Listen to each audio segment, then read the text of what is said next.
Many people ask, how do I fix my bad credit score ASAP? Now, this is what it boils down to. Once you understand this, you crack the code. And if you stick around to the end, I'll show you a cheat code to really get on track so you don't have to worry about trying to figure it all out yourself. That being said, it all boils down to you understanding all 5 factors.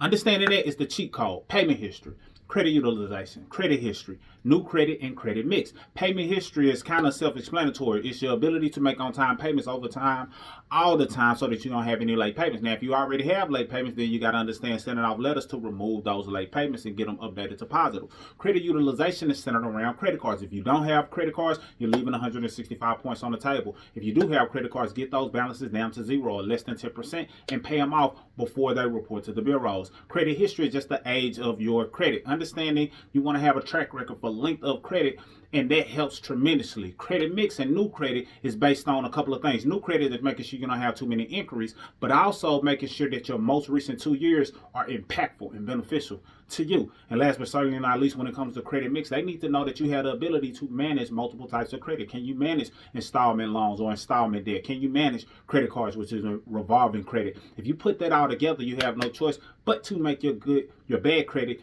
become a good credit score, because more positives outweighing the negatives puts you in a position to have excellent credit. If you want to know how to really take full control of your credit, comment credit below and we'll send you details that'll save you a ton of time. Salute.